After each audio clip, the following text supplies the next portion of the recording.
Kamu kamu salah, Pak Camal, ya, kamu salah. Di dalam hanya orang yang percaya kepada Kristus hanya itu yang mendapat keselamatan. Benar ini. Dan ini adalah kesempatan untuk orang percaya kepada Kristus. Tidak ada keselamatan di luar Kristus. Percaya itu. Sekalipun dia orang Yahudi, ya, yang tidak percaya kepada Yesus tidak akan diselamatkan.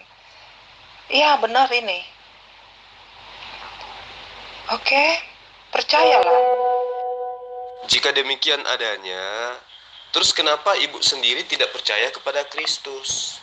Kenapa? Jika Anda tidak percaya kepada Yesus Kristus sebagai Tuhan, Anda akan mampus dalam dosa-dosa Anda. Itu kata Alkitab. Oh, itu kata Alkitab. Tapi Yesus tidak pernah mengatakan seperti itu. Makanya, kalau Anda sehat, percayalah kepada Yesus. Jangan percaya kepada pengarang kitabmu. Jika Anda hanya percaya sama kambing, sama pohon pisang, tebang aja. Ya, kalau Anda percaya kepada Yesus, Anda pasti tidak akan menjadi Kristen. Itu kuncinya. Pak Zulkifli M. Abbas, Anda nggak tahu kan siapa itu Bapak? Pasti Anda nggak tahu siapa itu Bapak. Anda ngaku aja.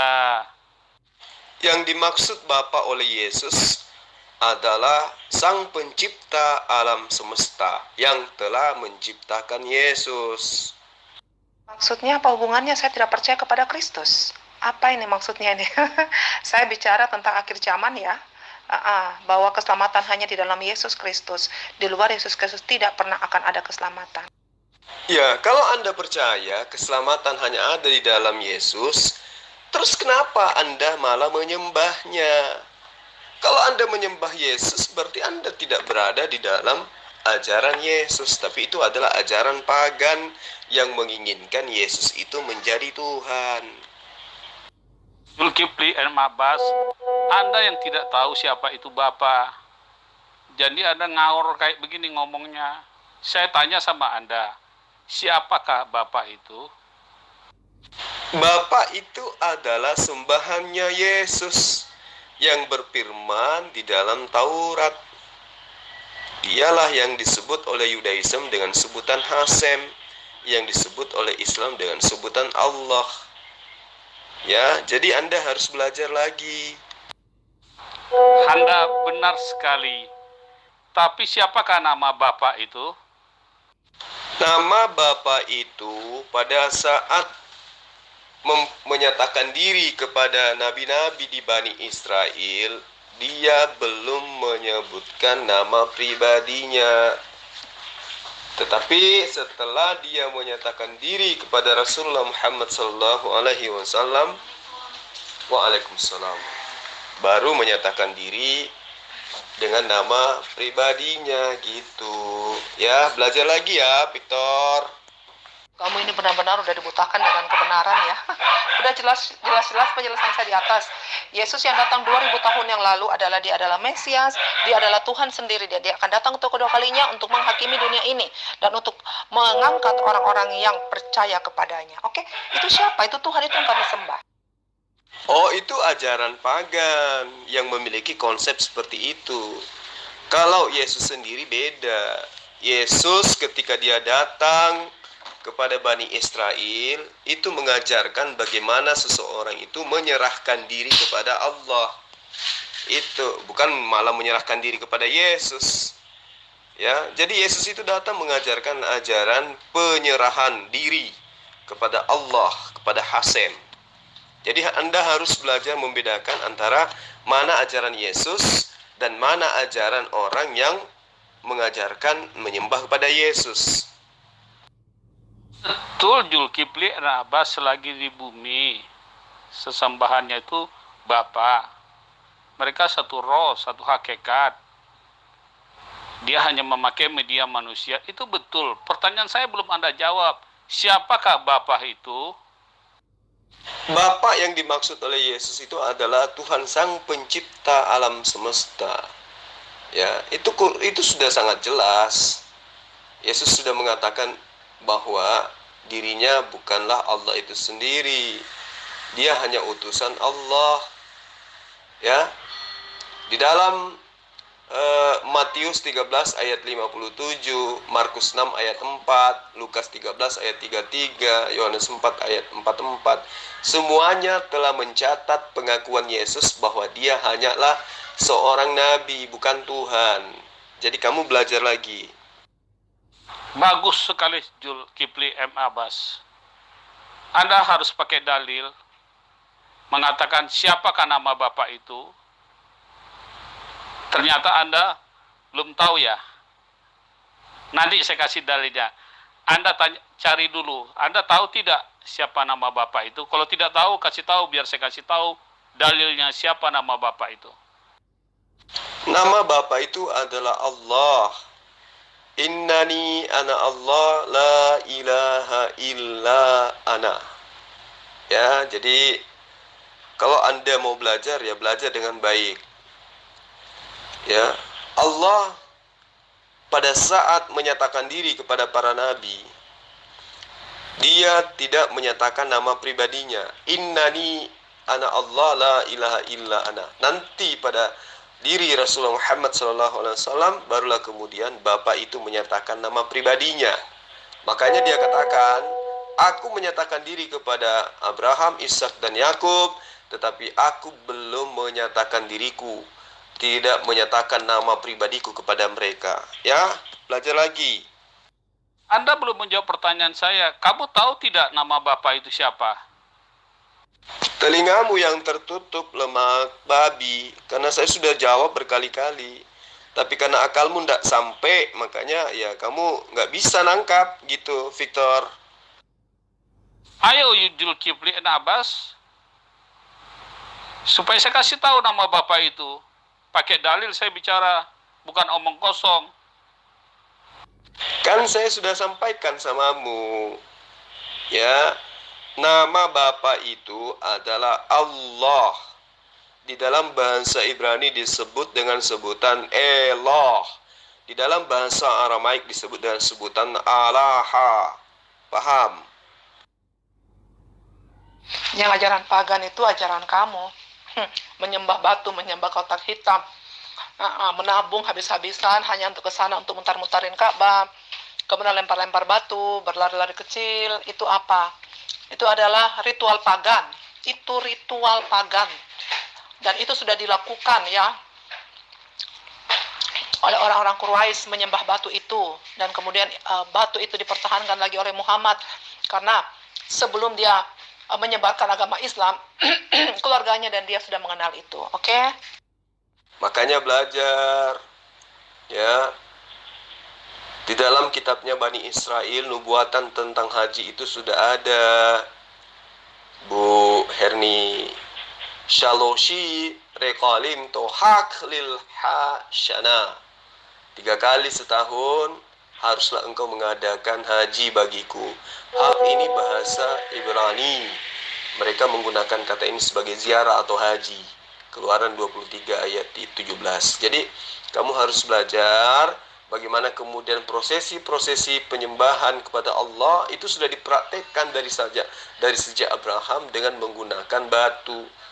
Batu itu sebagai tugu. Bagaimana kemudian Yakub ketika dia bangun tidur mengambil bantalnya yang terbuat dari batu, mendirikannya, lalu kemudian dia sujud menyembah kepada Allah dengan arah batu yang tadi.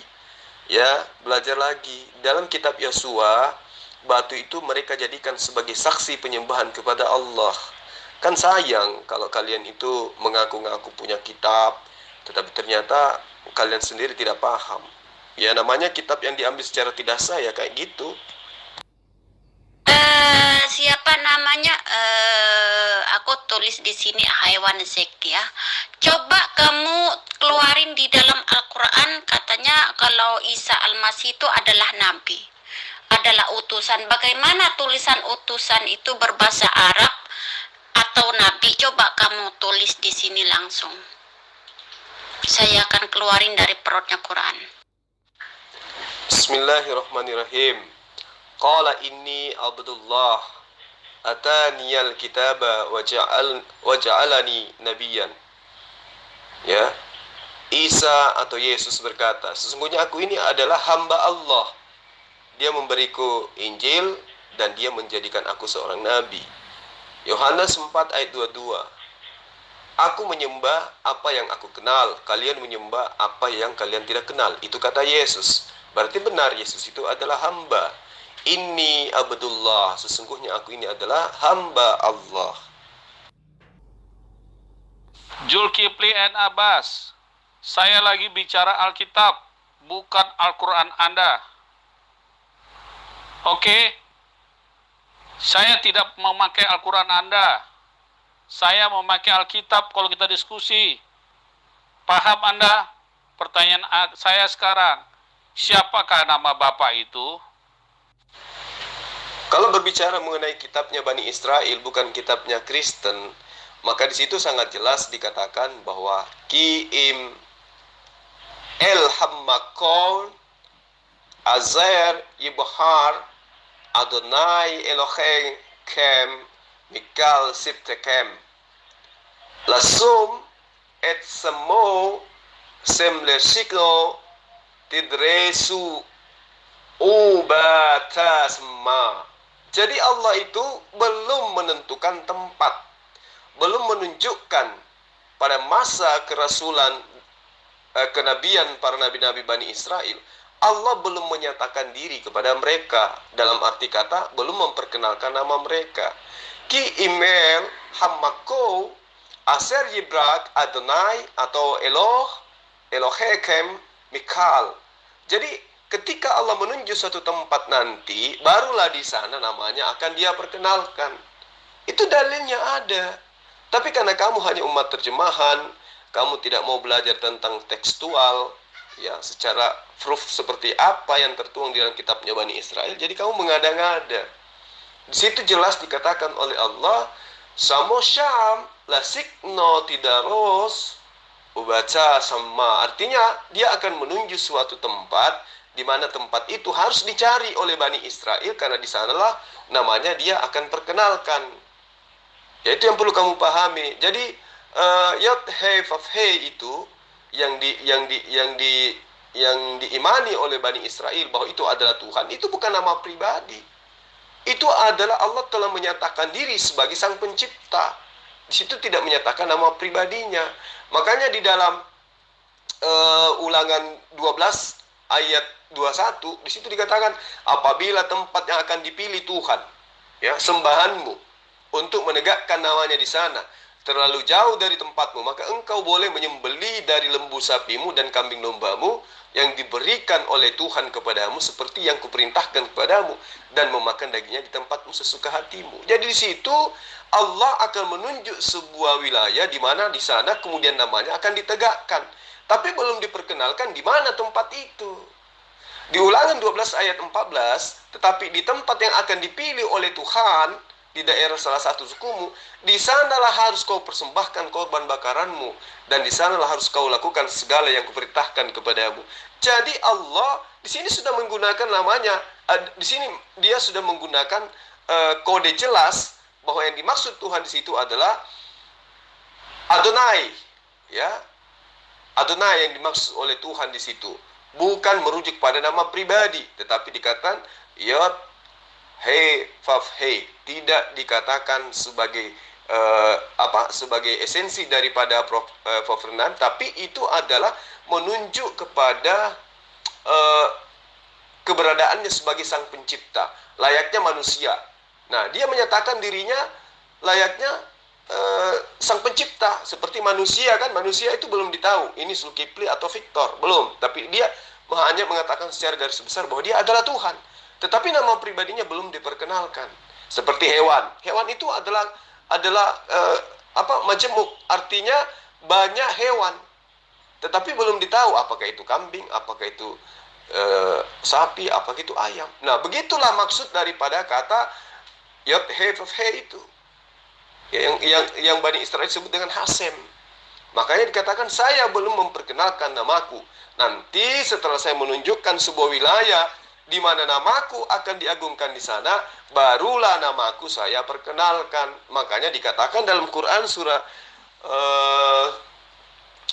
Surah Taha ayat 14, Surah Taha ayat 14 dikatakan bahwa innani ana Allah la ilaha illa ana. Aku inilah Allah. Aku inilah Allah. Aku inilah Tuhan. Tidak ada Tuhan selain aku. Makanya di situ diperkenalkan namanya innani ana Allah. Ya, jadi Anda harus belajar lagi. Semakin Anda berbicara, Jul, semakin tahu saya kekurangan Anda. Anda tidak bisa membedakan antara nama sebutan dengan Elohim, Eloha. Aduh, Jul, kasihan kali kamu, Jul. Ilmu kamu kurang, tapi sudah main jum-jum kamu. Waduh, Jul, nama bapaknya kamu nggak tahu, makanya kamu selama ini berkoar-koar, Jul. Karena kamu nggak tahu nama bapak itu siapa yang di Alkitab. Ya, umat terjemahan wajarlah berbicara seperti itu, ya kan? Karena kan dia hanya tahu terjemahan. Kalau dalilnya kan jelas. KML, terus kemudian dikatakan Hamagon, Ibhar, Aser, Adonai, atau orang Kristen sebutkan dengan sebutan Yahweh. Meski bukan sebenarnya Yahweh di situ. Ya, harusnya kalau dibaca dengan menggunakan nikut, itu lebih tepatnya adalah Yehova. Yehova kalau mau digunakan nikutnya di situ. Nah, Yehova itu tidak merujuk kepada nama pribadi. Hasem juga tidak merujuk kepada nama pribadi. Ngerti nggak apa arti kata Hasem? Hasem itu artinya apa? Nama itu. Nah, apakah nama Sang Pencipta alam itu artinya adalah nama itu? Enggak kan? Makanya gunakan akal. Kemudian di ayat ini dikatakan Elohechem, Tuhanmu, ya, sembahanmu, Mikal septikem, lasum et semo, sem lasikno, tidrasu, ubata sama. Artinya di sana namanya akan diagungkan. Elohechem artinya sembahanmu kan. Nah, di situ sudah ada nama Yethovet He, tidak ada nama daripada yang kamu maksud itu. Masih disebutkan tanpa nikut dengan huruf yang Bani Israel sebut dengan sebutan Hasem, merujuk kepada nama ini. Paham ya? Kalau nggak paham ya kamu harus belajar. Tinggalkan ajaran yang hanya berdasar terhadap terjemahan. Jul, kekurangan kamu tidak bisa menerjemahkan antara Yahweh, Hasem, Elohim, Adonai. Itu kamu tidak paham, Jul. Ya, kamu belajar lagi lah, Jul, supaya cerdas. Oke. Kamu kan taunya membahas Alkitab aja. Kalau Quran kamu dibahas, kamu pasti marah, Jul. Ya silakan, kalau kamu bahas Al-Quran dengan senang hati, ayo. Asalkan kamu jangan ngaku murtadin. Kalau kamu ngaku murtadin, terus kamu mau menjelek-jelekan Al-Quran, pasti saya marah. Karena kamu hanya murtadin odong-odong. Tapi kalau kamu seorang Kristen, penyembah manusia, kemudian kamu mau membahas Al-Quran dengan senang hati. Tapi itu kan mustahil. Kau kan umat terjemahan. Menggunakan bahasa original teks kitabmu saja kamu nggak sanggup. Bagaimana kemudian kamu mau membahas Al-Quran? Ya, lalu kemudian kamu mengatakan saya nggak bisa membedakan Elohim, Alaha, Hasem. Kamu dapat pengetahuan dari mana itu? Kamu harus pahami dengan baik bahwa yang dimaksud dengan kata dari makhraj Ibrani itu dengan sebutan Yed, He, Faf, He itu dengan sebutan Elohe atau Elohechem itu merujuk kepada apa? Kepada Sang Pencipta alam semesta, tetapi tidak merujuk kepada nama pribadi. Ya. Tidak merujuk kepada nama pribadi. Yod He Vav He itu artinya apa? Tuhan. Elohem artinya apa? Sembahan. Terus nama pribadinya mana? Coba. Mana nama pribadinya? Yod He Vav He itu apakah nama pribadi? Bukan. Itu merujuk kepada sembahan atau Tuhan atau yang mencipta, tidak merujuk kepada nama pribadi. Makanya dikatakan di dalil itu jelas bahwa apabila tempat yang akan dipilih oleh Tuhan sembahanmu untuk menegakkan namanya di sana terlalu jauh dari tempatmu, maka engkau boleh membeli korbanmu untuk kemudian kamu nikmati sesuka hatimu. Gitu ya. Jadi kamu belajar lagi. Kitabnya Nabi Musa aja mengajarkan, belum menyebutkan nama pribadinya. Aku menyatakan diri, wahai Musa, aku menyatakan diri kepada Abraham, Ishak dan Yakub. Tetapi aku belum menyatakan nama pribadiku kepada mereka. Nah, kepada Musa apakah Allah menyatakan nama pribadinya? Tidak. Di situ pun dikatakan jelas sekali bahwa Allah masih akan menunjuk suatu tempat di mana namanya akan ditegakkan di sana. Berarti belum menyatakan nama pribadinya pun kepada Musa. Tapi anehnya di situ dia sudah mengatakan Yod He Vav He. Apakah itu nama pribadi? Bukan. Itu hanya adalah predikat bahwa dia itu adalah sang pencipta. Terus dikatakan Elohem, Elohim. Apakah itu sudah merupakan nama pribadi? Bukan. Itu masih kepada jati dirinya sebagai sembahan. Makanya kamu belajar. Sangat disayangkan kalau hanya umat terjemahan, karena akan jadi babak belur saja.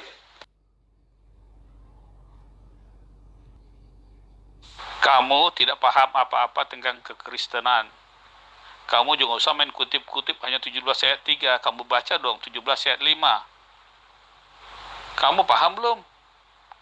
Kamu baca 17 ayat 1, 17 ayat 2. Kamu kalau membaca Alkitab itu harus keseluruhan, bro. Tidak satu-satu. Memalukan kamu. Nih, saya bacakan ya, supaya kamu sadar. Ayat 1. Demikianlah kata Yesus, lalu Yesus mengangkat tangannya dan berkata. Mengangkat tangannya, mendengarkan langit dan mengangkat tangannya. Lalu menghadap ke langit dan berkata, Bapa, Tuhan, atau Allah, telah tiba saatnya. Permuliakanlah anakmu, supaya anakmu mempermuliakan engkau. Anak di sini apa? Hamba, utusan, abdi, duta. Ngerti kamu? Ya. Sama seperti engkau telah memberikan kepadanya kuasa atas segala yang hidup, demikian pula ia memberikan hidup yang kekal kepada semua yang engkau berikan kepadanya. Nah, bagaimana caranya Yesus memberikan hidup kekal? Caranya adalah orang-orang yang mengikuti dia wajib hukumnya mengimani, mengenal Allah, satu-satunya Tuhan, dan mengenal Yesus sebagai utusan Allah. Di mana itu tertuang? Di ayat 3-nya. Inilah hidup yang kekal itu, yaitu bahwa mereka mengenal engkau satu-satunya Allah yang benar, dan mengenal Yesus yang engkau utus sebagai utusanmu. Jelas kan? Ayat keempat, aku telah mempermuliakan engkau di bumi dengan jalan menyelesaikan pekerjaan yang engkau berikan kepadaku. Artinya Yesus itu adalah pesuruh. Yesus itu hamba. Yesus itu budaknya Allah. Dia melakukan apa yang diperintahkan oleh Tuhannya. Jadi kamu belajar lagi, Victor. Kamu masih minim sekali. Belum pantas kamu itu terjun di dunia debat. Kenapa? Karena kamu itu hanya berdasar iman dan terjemahan saja. Mana Zulkifli Ibn Abbas? Mau belajar nggak? Mau tahu nggak siapa nama bapak itu? Supaya kamu tidak berkuar-kuar kemana-mana. Kamu aja nggak tahu siapa itu bapak. Sekarang kamu kemana, Jul? Kamu di mana? Kamu menghilang. Ya udahlah, kalau nggak mau berdebat sama saya, oke lah Jul ya. Saya juga banyak kepentingan, Jul. Ini kebetulan lagi makan siang, iseng-iseng. Ya sudah, coba kamu yang terangkan kepada saya. Nama pribadi daripada bapak sembahannya Yesus itu sopo? Ya, aku mau dengar. Lawang kamu lebih tahu. Ya sudah, kamu jelasin dulu. Ya, aku dengar. Oke, Victor, pikiran kotor. Cuman satu ayat itu aja yang Bapak patokin. Bapak patokin cuma satu ayat itu. Bagaimana dengan ayat-ayat yang lain yang merujuk kepada ketuhanan Yesus? Bagaimana? Cuman satu ayat itu merujuk kepada kemanusiaannya Yesus. Pada saat Yesus dungu memang dia menjadi, istilahnya dia memang membawa firman. Oke? Dia adalah firman yang menjadi manusia. Jadi itu kemanusiaannya yang Bapak sebutin. Hanya satu ayat itu, bagaimana dengan ayat yang lain? Oke, coba Bapak analisis bagaimana dengan ayat yang lain. Coba sekarang kamu tunjukkan satu ayat saja bahwa Yesus itu pencipta alam semesta. Ada enggak, Bu Herni? Jul kabur Pak Zeb. Pengecut. Dia nggak mau belajar siapa nama Bapak. Ya biarlah dia mati dalam dosanya. Lah wong situ ngomong saya lari lah kabur piye to mas. Tapi ora popo. Sekarang kan saya ada. Dari tadi aku di sini kok. Situ aja yang muter-muter. Sopo nama bapak? Sopo nama bapak? Bapakmu koe. Saenake dewe. Ya sudah, sekarang kamu jelaskan ke kita. Nama sembahannya Yesus itu sopo? Oh, sopo? Coba kamu tunjukkan. Kamu kayak edan aja. Lah emang wong edan kok. Biarin aja Pak Jeb. Si Jul memang dari dulu begini, saya udah kenal dia udah lama kok. Memang begini dia, besok dia muncul lagi gitu lagi dengan tema baru. Saya paham tuh Pak sama Jul. Oke Pak Jeb. Gak usah curhat.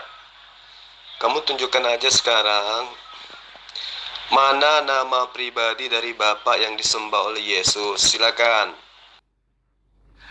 Pada kemana ini? Woi. Lu bacot aja lu. Persis seperti si Walo nih kalau tanya jawab.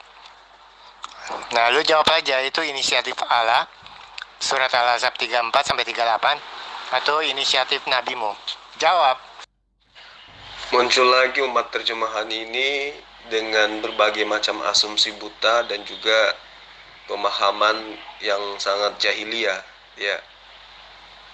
Lagi-lagi mempertanyakan surah Al-Ahzab ayat 36. Wa ma kana lil mu'minin wala mu'minati idza qadallah wa rasuluh. Nah, di ayat ini sangat jelas bahwa tidak patut bagi seorang mukmin, laki-laki maupun perempuan, bila Allah dan Rasulnya telah menetapkan sebuah hukum di antara mereka, untuk kemudian memperselisihkannya. Jadi kalau ada aturan, sudah ada keputusan dari Allah dan Rasulnya, itu tidak patut untuk diperselisihkan, ya, melainkan untuk ditaati. Itu yang perlu kamu paham. Nah, asbabun nuzul daripada ayat ini agar kamu tahu. At-Tabrani meriwayatkan dengan sanad sahih dari Qatadah. Beliau berkata bahwa Nabi Rasulullah Muhammad SAW itu melamar Zainab bin Jahsh untuk Said bin Haritsa, lalu kemudian ditolak. Ya. Lalu setelah itu dia pun berkata, aku lebih baik kedudukannya daripadanya. Maka Allah menurunkan ayat ke-36 yang kamu tuduhkan itu. Lalu kemudian di ayat ke-37, wa iz taqulu lil ladina an'ama Allahu alaihi wa an'amta alaihi amsik, dan seterusnya. Di situ dikatakan bahwa ingatlah ketika kamu berkata kepada orang yang telah kulimpahkan nikmat kepadanya, dan kamu juga memberi nikmat kepadanya. Nah, maksudnya di sini adalah berbicara mengenai masa iddah. Yang dimaksud dengan orang yang telah melimpahkan nikmat kepadanya ini, itu merujuk kepada Said bin Haritsa. Allah telah melimpahkan nikmat kepadanya dengan memberi taufik masuk Islam, dengan adanya hidayah yang diberikan oleh Allah. Lalu Nabi Muhammad SAW pun telah memberi nikmat kepadanya dengan memerdekakan kaumnya dan mengangkatnya menjadi anak. Jadi ayat ini memberikan pengertian bahwa orang boleh mengawini bekas istri dari anak angkatnya. Ini yang pernah saya jelaskan bagaimana kemudian Rasulullah Muhammad SAW datang merubah budaya yang sudah mendarah daging, budaya jahiliyah yang ada pada masa itu. Ya, jadi kamu belajar lagi. Asbabun nuzul ayat ini sangat jelas. Ibnu Abu Hatim meriwayatkan dari Sa'id berkata, ia turun pada Ummu Kulsum binti saya lupa ya nama bintinya siapa gitu. Yang pasti bahwa dia ini adalah wanita pertama yang berhijrah. Dia memberikan dirinya kepada Nabi Rasulullah Muhammad SAW, tetapi Nabi malah menikahkannya dengan Said bin Haritsa. Maka dia dan saudaranya pun marah. Lalu kemudian keduanya berkata bahwa kami ingin Rasulullah, tetapi dia malah menikahkannya dengan hamba sahayanya, budaknya, bernama Said. Maka kemudian Allah menurunkan ayat 37 ini. Itu yang perlu kamu paham. Nah, kaitannya dengan ayat ke-38, maka na'alan nabi min harjin dan seterusnya, itu dikatakan tidak ada satu keberatan pun atas Nabi tentang apa yang telah ditetapkan oleh Allah baginya. Ya, maksudnya di situ berlaku sunnah Allah. Disinilah dia mengerjakan sesuatu yang dibolehkan oleh Allah tanpa ragu-ragu. Itu yang perlu kamu paham. Jadi ayat ini sangat jelas, ya. Tidak ada masalah di situ. Alladzina, di ayat ke-39, orang-orang yang menyampaikan risalah-risalah Allah atau aturan-aturan Allah, maksudnya para nabi yang menyampaikan syariat-syariat Allah kepada manusia, mereka takut kepadanya, mereka takut kepada Allah, dan mereka tiada merasa takut kepada seseorang pun selain hanya kepada Allah. Dan cukuplah Allah sebagai pembuat perhitungan. Jadi kamu sebagai umat terjemahan harus paham sampai di sana, ya. Kamu jangan hanya bisa memahami Al-Quran lewat terjemahan, lalu kamu tafsir-tafsirkan berdasarkan kebencianmu. Jadi kamu harus banyak belajar.